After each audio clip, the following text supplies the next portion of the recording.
Our big story as the Hoosiers do get the win.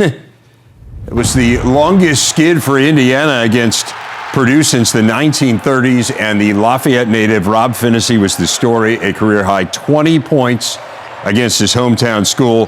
Hoosiers' first win in this series in 6 years. It was indeed court storm worthy as Mike Woodson beat Purdue in his first try as the Hoosiers head coach. And Raphael, you mentioned it, you were there. The atmosphere had to be incredible, as you said. I mean, you could just feel Hoosiers fans. You saw the pictures of the students lined up for hours, some of whom had spent the night there. There was just this feeling that they had to eventually break through. What does this mean for Indiana? It means a lot. I mean, you put it in perspective, IU hasn't beaten Purdue since I played. So it means a lot for the program, for Coach Woodson to be able to go out there, get his first victory against Purdue, while Purdue was a top 5 team in the country, at home, in front of the Hoosiers. You can see the emotion he had. Speaking to Race Thompson after IU beat Nebraska, the emotions he had, he straight said it, I've never beat Purdue. Rob Phinisee told me, I've never beat Purdue. This meant a lot to the IU team, a lot to their fans. They were to pull one out the tough way last night. And particularly had to mean a ton to Phinisee. And again, we've talked about it, and it was a storyline throughout the game last night, too. He is from Lafayette. This was his 101st college game, and it's the first time he's ever scored 20 points. You think about that. Xavier Johnson was really good, too. I mean, this backcourt stepped up in a huge way, and Raphael, we've talked a lot about it. There is potential there, but they have been very much up and down, that group. Yeah, Rob Phinisee, a guy that we used to go watch when I played at Purdue. He played at McCutcheon High School right there in town. We'll go check him out, especially on his rise. But to come out, he can absolutely control the game when he checked in. He had a 5-minute stretch where he goes for 13 points, 3 for 3 from the three-point line, and really took over this game in the backcourt. And Xavier Johnson as well threw some shots in that second half, 18 big points.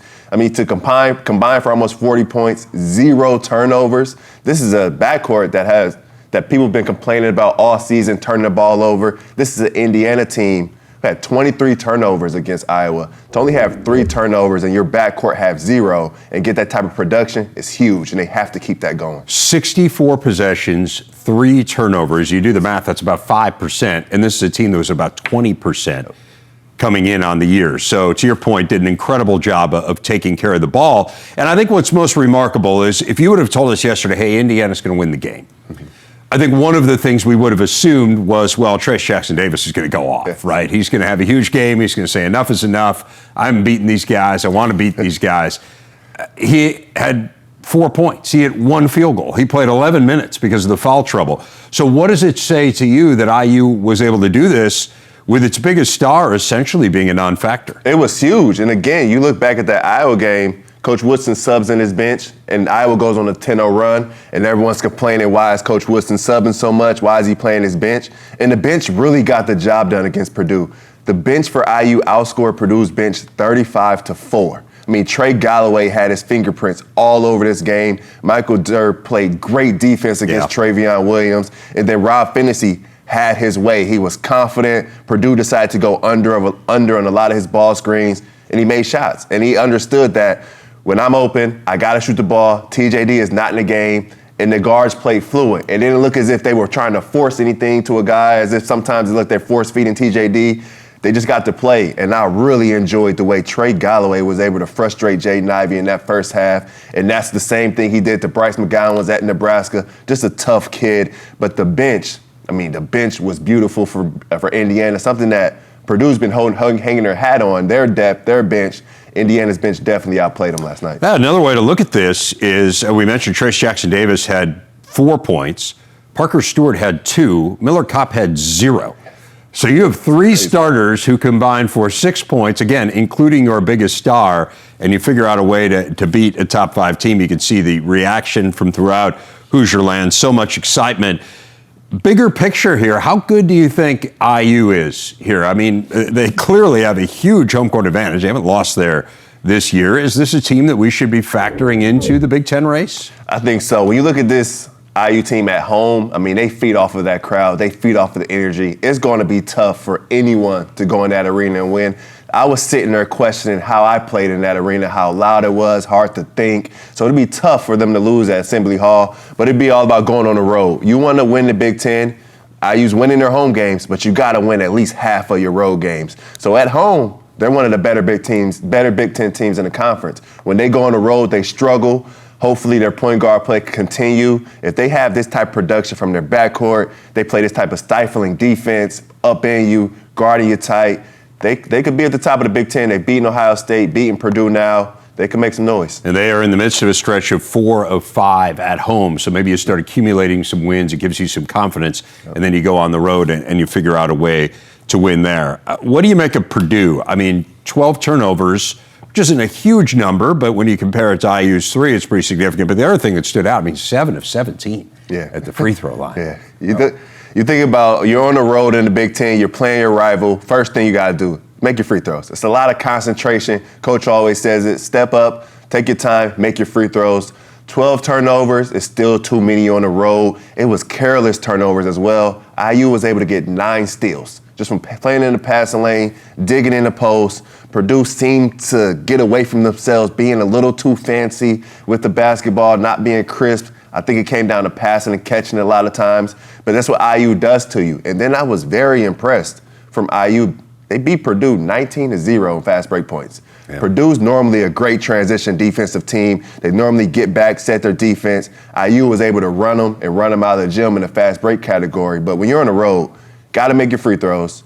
You got to take care of the basketball, and you have to turn it into a half-court game. IU's necessarily not a fast break team, but when you turn the ball over 12 times, 9 of those are steals, it allows the other team to get in fast break. How were they able to neutralize Purdue's bigs? I mean, Zach Edey had a few moments, but Travion Williams was essentially a non-factor, had all kinds of turnover issues in this game. He was probably the biggest culprit in terms of those turnovers. What did they do, in your opinion? You mentioned Michael Durr giving them some good minutes, but overall, what did you see? They switched it up. I mean, Michael Durr held his own. Sometimes they did not double Travion. They let him go one-on-one, and Michael Durr is a 7-footer. That's a big guy. So the length threw him off. The athleticism maybe threw him off. They were physical in the post.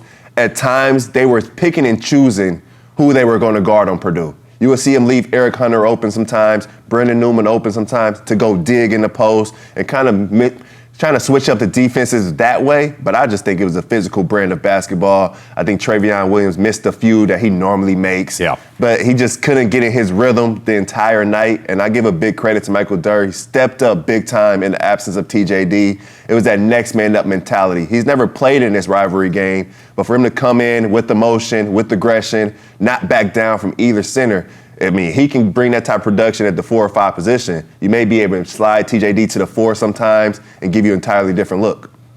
Yeah, they outscored Purdue by 2 in the paint. Now, a lot of that was the guards. The guards did a great job of getting to the basket. But again, it speaks to the job they did, I think, neutralizing Purdue's big men and their advantage there.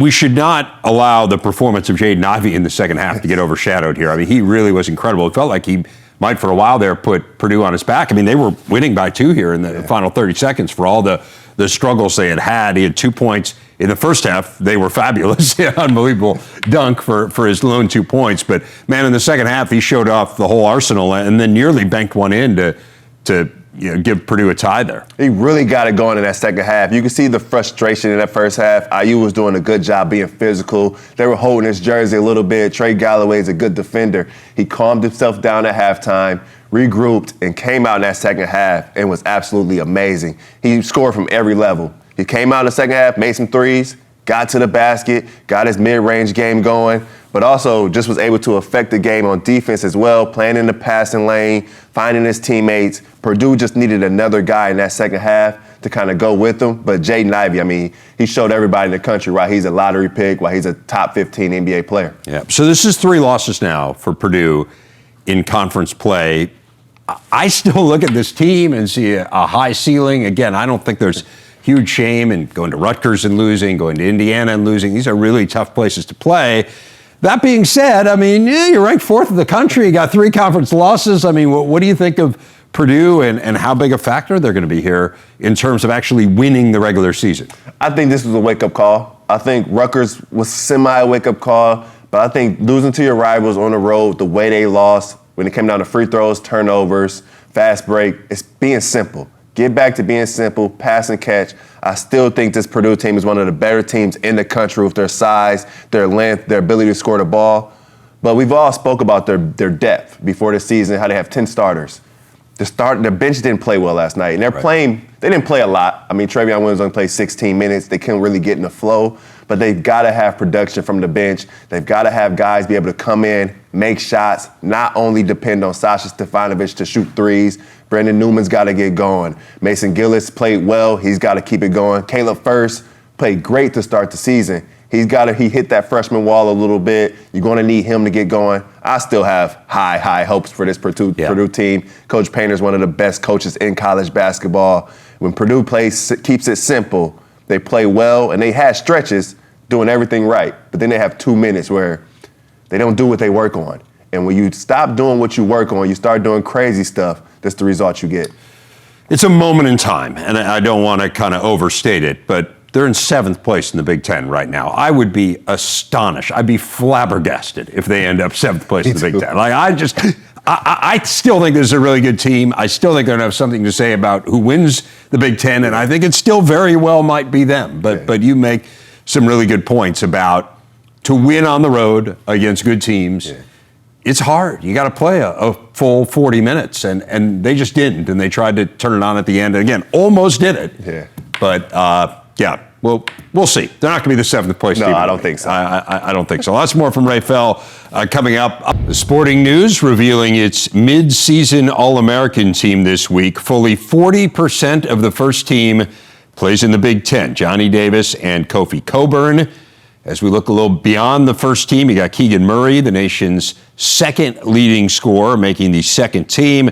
The third team included Jaden Ivey, Trace Jackson-Davis, and E.J. Liddell. So if you're scoring at home, 6 of the 15 from the Big Ten. And, of course, when you think of the Sporting News, you think of our buddy Mike DeCourcy, who joins us now. And, Mike, if I would have given you that list in October and said to you, in mid-January, this is the list that you're going to come out with your mid-season All-Americans, who from the Big Ten would have surprised you the most? Would have made you say, really? Wow. I think, honestly, an interesting thing is probably the player who's been the best, and that's Johnny Davis. I liked Johnny as a freshman. I thought he was going to be a very good Big Ten player as a sophomore, and maybe a great one as a junior and a senior. And he'll probably not see the junior and senior seasons now. Yeah. He has just been amazing, and it's not abated. It's been somewhat muted over the course of the last few games since people saw what he did to Purdue. He's seeing more and more defensive attention. But as Wisconsin is wont to do, they have reacted perfectly by getting the basketball in good positions to Tyler Wall, to Brad Davison, and Johnny has continued to contribute at a high level regardless. Yeah, I've had a chance to see him from first row center court a couple times this year, including earlier this week against Northwestern. He is just phenomenal. I mean, he is so impressive in person. Let me ask you this. When you stack him up against those other 4 guys on the first team, there's been a lot of buzz about him as kind of National Player of the Year. I noticed, unless I missed it, I don't think you picked a mid-season National Player of the Year, but where would he stack up? Yeah, I think I would probably go with him at this point. There's a lot of talk in other areas about Kentucky's Oscar Tshiebwe, and he's been fantastic.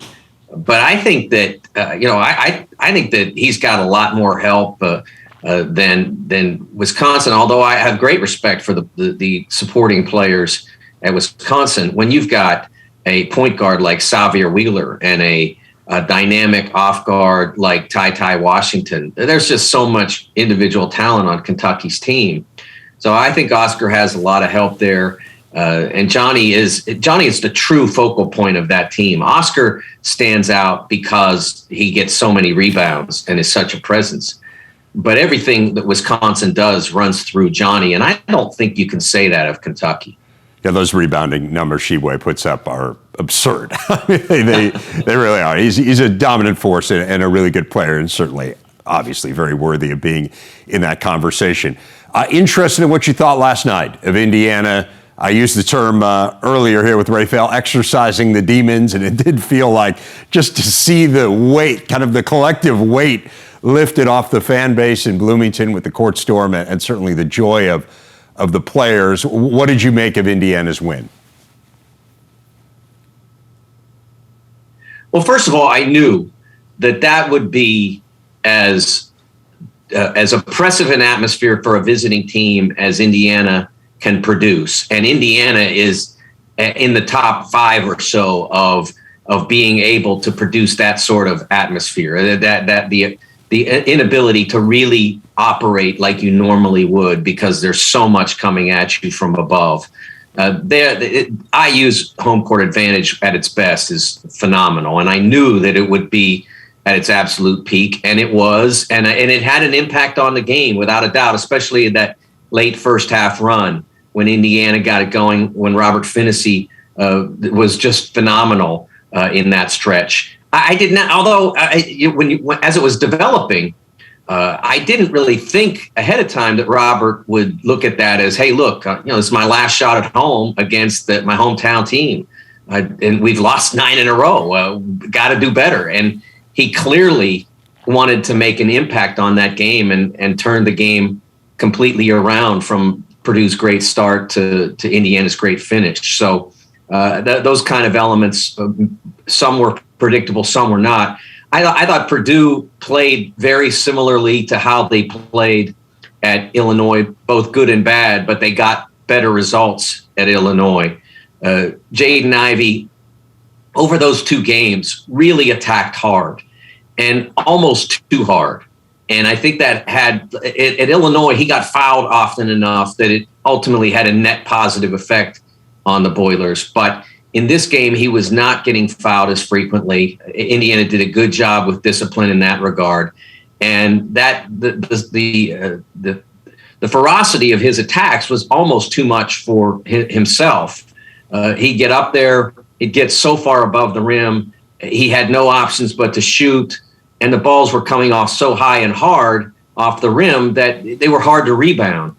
I have this thing I call, Dave, an Allen Iverson assist.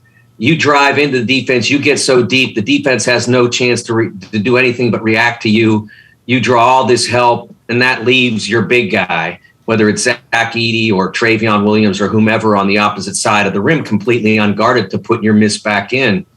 Jaden's shots are coming off so high that they don't have those predictable, easy rebounds to gather and put back. And honestly, in some cases, he's so sudden that it's hard for the defense to react, and they wind up, mostly by accident, staying home on the players they're assigned to guard and being there to box them out. Who do you see as the Big Ten's best national title contender at this point? Is it still Purdue? Is it someone else? For me, it's always been Illinois. That's who I started with.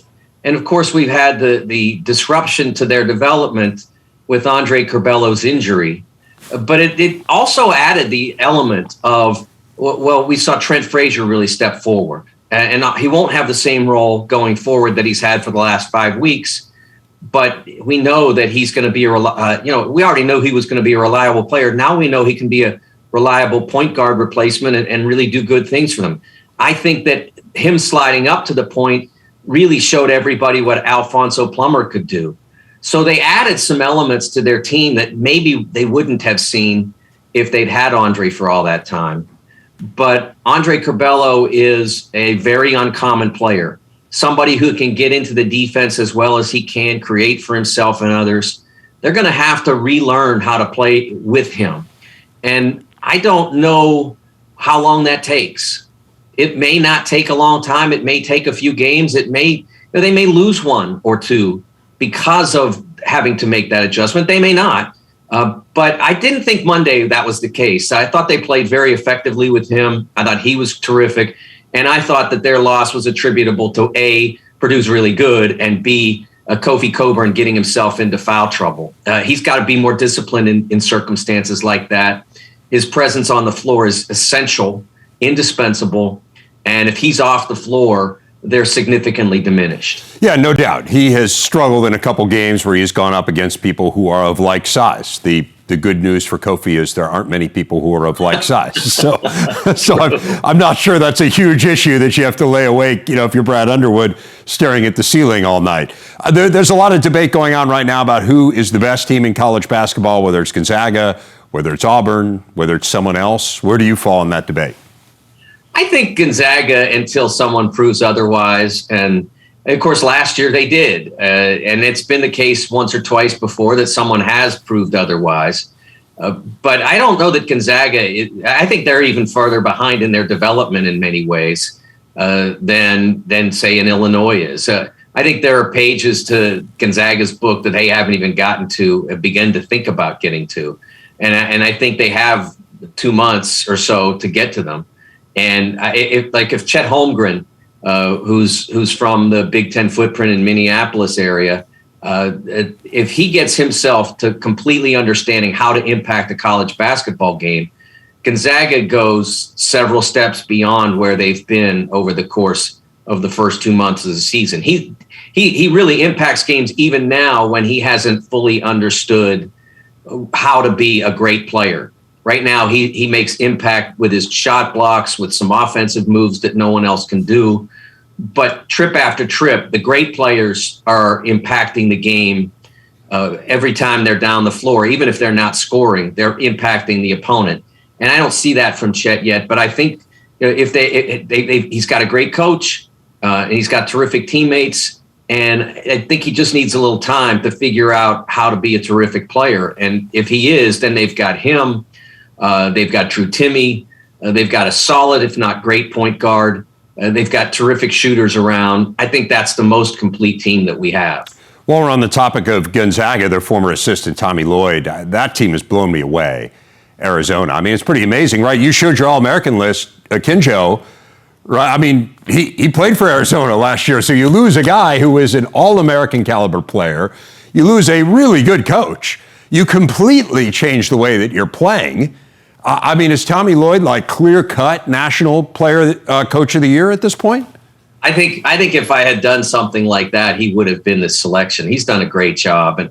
And Benedict Mathurin, terrific player who's sort of been he had a very fine first year at Arizona, but has taken a step well beyond that. And I think Christian Coloco, who Sean Miller brought him in a couple of years ago, and he's dramatically improved over the course of the last 6 months or so. Having that that shot blocking at the back of your defense, but also now the ability to finish plays and make an impact on that end as well. They've done a great job. Now, what they haven't done, in much the same way as Auburn, they haven't really accomplished that much.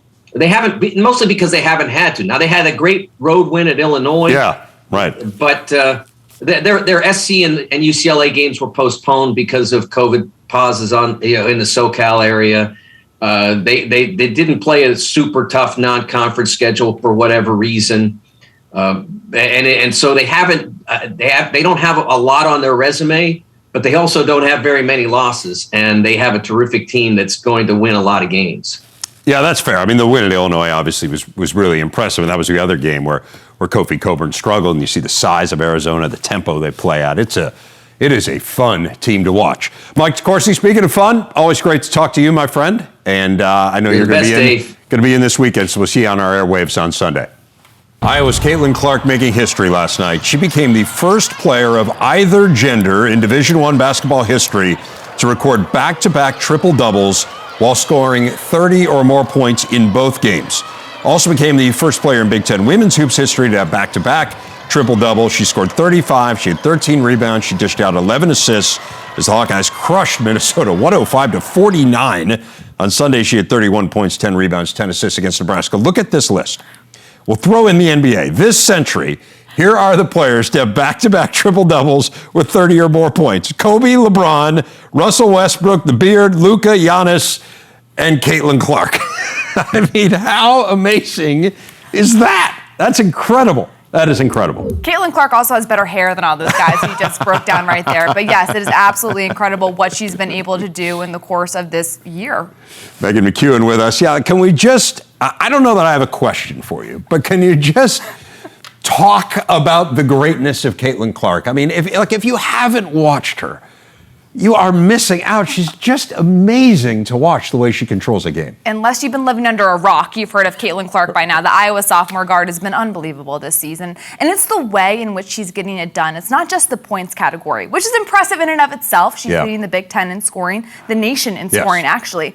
But it's that facilitating aspect that makes her so elite. She's averaging about 9 assists per game. She could potentially lead the nation in assists per game come the end of the season. But when she's facilitating the way that she's capable of, Clark makes everyone around her so much better. Not to mention she's one of the leading rebounders on this Iowa team. And by the way, she's a point guard. So she's in there, she's causing a lot of disruption defensively, but when she gets out in transition and gets everybody else involved, that's when she's most dangerous. She's not even shooting the ball that well from three right now, under 30%, but she got that three ball going last night. She can score going to the basket, but that facilitating piece to me is what makes her so dangerous. What about this Iowa team? They've won 4 straight Big Ten games now since their only loss, which was to Northwestern. I think for whatever reason, maybe when they lost to IUPUI, right? I think people just kind of said, they got one great player, and then, it's going to be a solid team. It'll be a clear-cut NCAA tournament team, but not sure they can compete for the Big Ten title. Can they compete for the Big Ten title? Iowa can compete for the Big Ten title, yes, because they have experience and leadership on that team. All 5 starters from last season return this year, and that includes a great post player in the anchor and Monica Sinano, who's averaging double figures. She's great rebounding the ball. She's one of the most physical post players in the Big Ten, and a lot of teams have a hard time guarding her. Then you add in a player like a McKenna Warnock, who's a forward, who can shoot from 3 at a 44% clip. When Iowa starts knocking down threes, that's when they're most dangerous, but having that post presence, they can score and win in a variety of ways. In fact, in their last 3 games, the first game they won because they got to the line 34 times and knocked down 31 free throws. The second time they won because they shot more than 55% from 3. And then the third time they won because they just pounded the ball inside of Monica Sinano and she went to work. They can score in a variety of ways. That's just going to help their longevity and depth come March. Let's talk about some other action from last night. Ohio State beat Maryland. Taylor Mikesell was unbelievable against her former team, which was a pretty cool storyline. And so now you look at Ohio State, they've won 5 in a row. What stands out to you as you watch the Buckeyes here? First and foremost, Ohio State can flat out score. And when you can score in the Big Ten, then you are putting yourself in a prime position to be a contender for a title. Taylor Mikesell is shooting the ball almost 50% from beyond the arc. And add in J.C. Sheldon as well, the point guard, who's shooting over 40% from beyond the arc. Call them the Splash Sisters of the Big Ten because they are making teams pay. I've been so impressed, however, with how Ohio State has defended.